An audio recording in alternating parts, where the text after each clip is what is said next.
ನಮಸ್ತೆ, welcome back to Sukanya Gowda 199 YouTube channel. ಇವತ್ತು ನಾನು ಎಲ್ಲಿದ್ದೀನಪ್ಪ ಅಂತಂದರೆ ನಮ್ಮ ಅಜ್ಜಿ ಊರಲ್ಲಿದ್ದೀನಿ, ತುರುವೇಕೆರೆಯಲ್ಲಿ.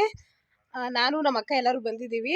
ಇವತ್ತು ಸೋಮವಾರ ಆಗಿರೋದ್ರಿಂದ ಸಂತೆ ಇದೆ. ನಾನು ಯಾವತ್ತೂ ಸಂತೆ ನೋಡಿಲ್ಲ ಇದುವರೆಗೂ. ಇವತ್ತು ಸಂತೆ ನೋಡೋಕೆ ಹೋಗೋಣ ಅಂತ ಅಂದ್ಕೊಂಡಿದ್ದೀನಿ. ಹಾಗೆ ಸಂತೆ ಹೇಗಿರುತ್ತೆ ಅಂತ ನಿಮಗೂ ಕೂಡ ತೋರಿಸ್ತೀನಿ. ಇದು ನೋಡಿ ನಮ್ಮ ಅಜ್ಜಿ ಮನೆ. ಇದು 40 ವರ್ಷದ ಹಳೆ ಮನೆ ಇದು. ಹಾಗೆ ನೋಡಿ ಗಿಡಗಳಿದೆ, ಏನೇನು ಗಿಡ ಅಂತ ಎಲ್ಲ ಪಪ್ಪಾಯ ಗಿಡ ಅದೆಲ್ಲ ಮನೆ ಮುಂದೆ ಎಲ್ಲ ಬೆಳೆದಿದೆ. ಮತ್ತು ದಾಸವಾಳ, ಪಪ್ಪಾಯ, ಸೀಬೆಹಣ್ಣು ಎಲ್ಲ ಗಿಡ ಇದೆ. ಇವ್ರು ನಮ್ಮ ಅಜ್ಜಿ. ಆಯ್ ಮಾಡೋಜ್ಜಿ. ಹಾಯ್. ನಮ್ಮ ಅಜ್ಜಿ ಚಿನ್ನ ಬಾಯಿಲಿ. ನಮ್ಮ ಅಕ್ಕನ ತೋರಿಸ್ತೀನಿ ರೀ. ನಾನು ಇದುವರೆಗೂ ತೋರಿಸಿಲ್ಲ ನನ್ನ ಬ್ಲಾಗಲ್ಲೆಲ್ಲೂ ನಮ್ಮ ಅಕ್ಕನ್ನ. ಇವಾಗ ತೋರಿಸ್ತೀನಿ. ಇವಳು ನಮ್ಮ ಅಕ್ಕ. ಇಬ್ಬರು ಒಂದೇ ಥರ ಇದ್ದೀವಲ್ವ. ಎಲ್ಲರೂ ಆಲ್ಮೋಸ್ಟ್ ಕೇಳ್ತಾರೆ ಟ್ವಿನ್ಸಾ ಅಂತ. ಬಟ್ ನಾವೇನು ಟ್ವಿನ್ಸ್ ಅಲ್ಲ, 2 ಇಯರ್ಸ್ ದೊಡ್ಡೋಳು ನನಗಿನ್ನ ಇವಳು. ಸಂತೆ ನೋಡೋಕ್ಕೆ ಎಷ್ಟು ಎಕ್ಸೈಟ್ ಆಗಿದೆಯಾ ತುಂಬ. ಬಿಕಾಸ್ ನಾವು ಇದುವರೆಗೂ ಒಂದು ಸತಿನೂ ನೋಡಿಲ್ಲ ಸಂತೆ ಹೇಗಿರುತ್ತೆ ಅಂತ. ಅದಕ್ಕೋಸ್ಕರ ನೋಡೋಣ ಬನ್ನಿ ಹೇಗಿರುತ್ತೆ, ನಿಮಗೂ ತೋರಿಸ್ಕೊಡ್ತೀನಿ. ಓಕೆನಾ? ಹಂಗೆ ಇನ್ನೊಂದೇನಪ್ಪ ಅಂತಂದರೆ, ನನಗೆ ಸ್ವಲ್ಪ ಹುಷಾರಿಲ್ಲ. ನೆನ್ನೆ ಹೋಗಿ ಯಂತ್ರ ಎಲ್ಲ ಹಾಕ್ಸ್ಕೊಂಡಿದ್ದೀನಿ. ನೆಗಡಿ, ಕೆಮ್ಮು, ತಲೆನೋವು, ಜ್ವರ ಎಲ್ಲ ಸ್ಟಾರ್ಟ್ ಆಗಿಬಿಟ್ಟಿದೆ. ಹಂಗೆ ಹಾಸ್ಪಿಟಲ್ಗೆ ಹೋಗಿ ಬರಬೇಕು. ನಮ್ಮೂರಲ್ಲಿ ಗೌರ್ಮೆಂಟ್ ಹಾಸ್ಪಿಟಲ್ ಇದೆ. ಅಲ್ಲಿ ನಾನು ಚಿಕ್ಕವಳಿದ್ದಾಗ 2 ರೂಪಾಯಿ ಇತ್ತು ಏನು ಹಾಸ್ಪಿಟಲ್ಗೆ. ಈಗ 5 ರೂಪಾಯಿ ಆಗಿದೆ. ಹೋಗಿ ಬರ್ತೀನಿ. ಇಲ್ಲಿ ನೋಡಿ ಇವ್ರು ನಮ್ಮ ಮಾಮ. ಇಲ್ಲಿಗೆ ಬಾ ಮಾಮ, ಇಲ್ಲಿಗೆ ಬಾ ಮಾಮ. ಹಾಯ್ ಮಾಡು ಮಾಮ. ಇವ್ರು ನಮ್ಮ ಮಾಮ, ನಮ್ಮಮ್ಮ ಅವ್ರ ತಮ್ಮ. ಇವ್ರು ಇಲ್ಲೇ ಇರೋದು, ಊರಲ್ಲೇ. ಮಾಮ ನೀನು ಬರ್ತೀಯಾ ಹಾಸ್ಪಿಟ್ಲಿಗೆ?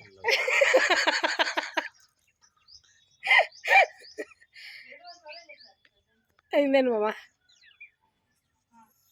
ನಮ್ಮ ಹಾಸ್ಪಿಟ್ಲಲ್ಲಿ ಇರೋ ಕಾಯಿಲೆ ಹೋಗುತ್ತೆ, ಇಲ್ದಿದ್ದ ಕಾಯಿಲೆ 4 ಬರ್ತವೆ. ಎಲ್ಲರೂ 10 ಸೆಕೆಂಡ್ ಮೌನಾಚರಣೆ ಮಾಡೋಣ.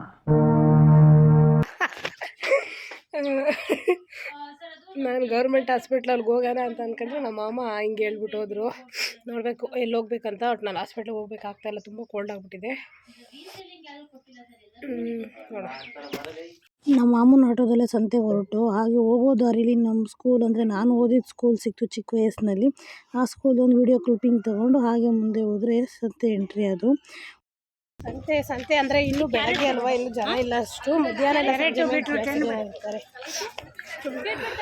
ಸಂತೆ ಹೇಗಿತ್ತಪ್ಪ ಅಂತಂದರೆ ಎಲ್ಲ ಐಟಮ್ಸ್ಗಳನ್ನು ನೀಟಾಗಿ ಜೋಡಿಸ್ಕೊಂಡು ನೋಡಿ. ಒಣಗಿರೋ ಗೆಣಸು, ಮರಗೆಣಸು, ಟೊಮೊಟೊ, ಈರುಳ್ಳಿ, ಮೆಣಸಿನ್ಕಾಯಿ, ಕೊತ್ತಂಬರಿ ಅಂತಂದರೆ ನಾವೀಗ ನಾರ್ಮಲಾಗಿ ಅಂಗಡಿಗಳಿಗೆ ಹೋಯ್ತು ಅಂತಂದರೆ ಒಂದೊಂದು ಇದರಲ್ಲಿ ಒಂದು ಐಟಮ್ಸ್ ಇರುತ್ತೆ, ಒಂದೊಂದು ಅಂಗಡಿಲಿ ಐಟಮ್ಸ್ ಇರೋದಿಲ್ಲ.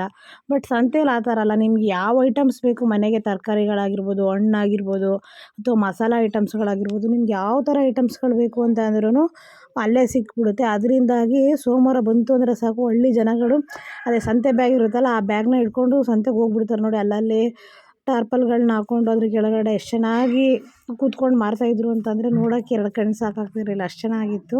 ನಮ್ಮಮ್ಮ ಏನೋ ಮಾಡ್ತಾಯಿದ್ದಾರೆ. ಏನು ಮಾಡ್ತಾಯಿದ್ದಾರೆ ಕೇಳೋದು ಬನ್ನಿ. ಆಲ್ರೆಡಿ ಎಲ್ಲ ಪ್ರಿಪೇರ್ ಮಾಡಿಬಿಟ್ಟಿದ್ದಾರೆ. ನಾನು ಕೆಲ್ಸಕ್ಕೆ ಹೋಗಿದ್ದೆ, ಕೆಲ್ಸಕ್ಕೆ ಹೋಗಿ ಬರೋಷ್ಟರಲ್ಲಿ ಎಲ್ಲ ರೆಡಿ ಮಾಡಿಬಿಟ್ಟಿದ್ರು.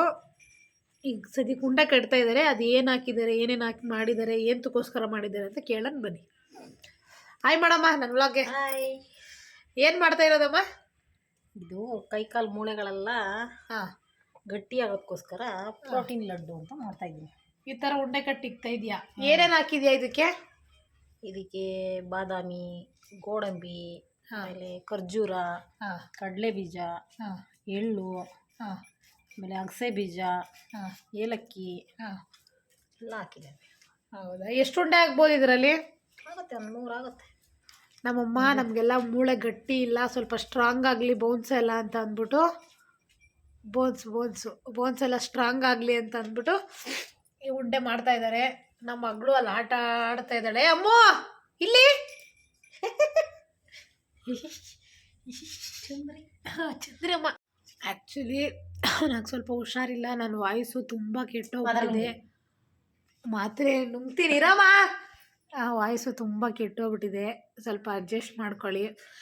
ಇನ್ನೊಂದೇನಪ್ಪ ಅಂತಂದರೆ, ನಮ್ಮ ಅಪ್ಪಂಗೆ ಕಾಲು ಸಿಕ್ಕಾಪಟ್ಟೆ ನೋವು ಮಂಡಿ ಹತ್ರ.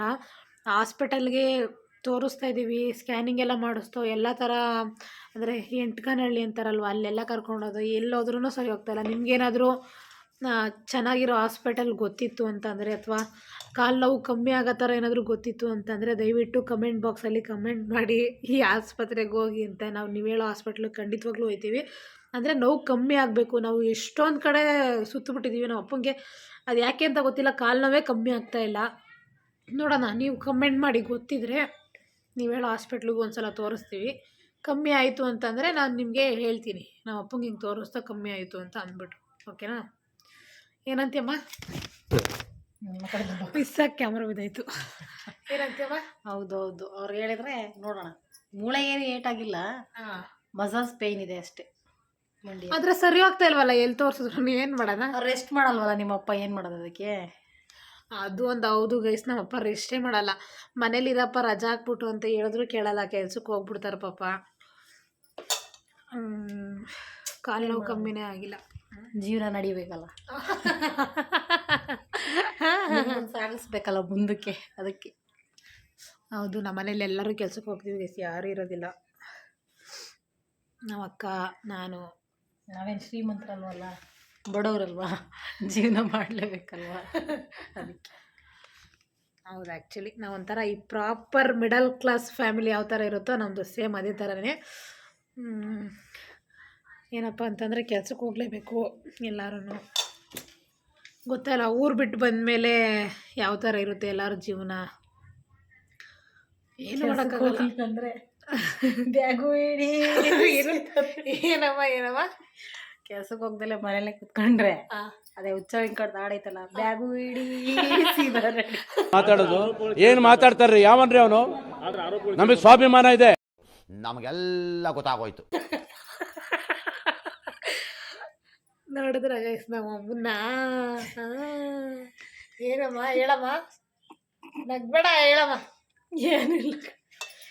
ಹೌದು ಗೈಸ್, ಆ್ಯಕ್ಚುಲಿ ನಮಗೊಬ್ರಿಗೆ ಅಲ್ಲ, ನಮ್ಮ ಥರ ಇರೋ ಎಷ್ಟೋ ಮಿಡಲ್ ಕ್ಲಾಸ್ ಫ್ಯಾಮಿಲಿಗಳಲ್ಲಿ ಈ ಥರ ತೊಂದರೆ ಇದ್ದೇ ಇರುತ್ತೆ.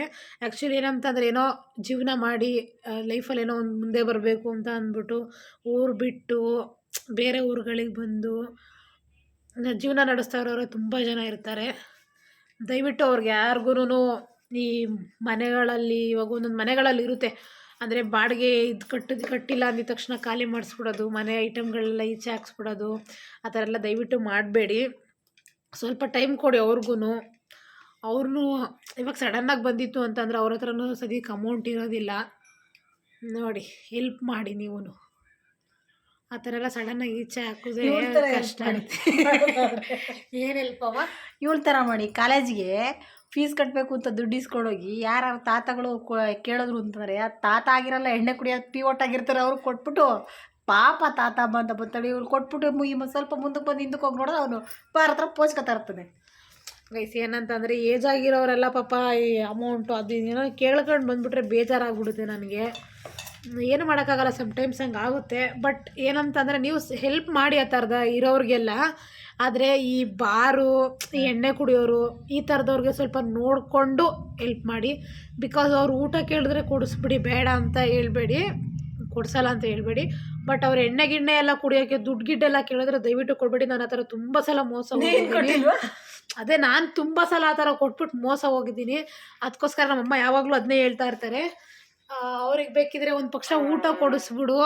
ಆದರೆ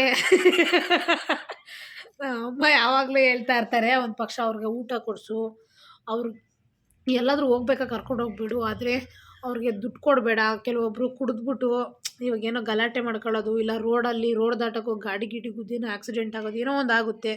ಯಾಕೆ ಬೇಕು? ನಾವು ಪಾಪ ಗೊತ್ತಿಲ್ದಲೇ ಇರೋರು ಸಾವಿಗೆ ನಾವು ಯಾಕೆ ಕಾರಣ ಆಗಬೇಕು ಆ ಥರ ಎಲ್ಲ ಅಂತಂದ್ಬಿಟ್ಟು ಹೇಳ್ತಾರೆ ನಮ್ಮಮ್ಮ ತುಂಬ ಸಲ. ಆದರೆ ಮಾತು ಕೇಳಲ್ಲ ಅಷ್ಟೇ. ಹಂಗೇನಿಲ್ಲ ಗೈಸ್, ಅಷ್ಟೇ.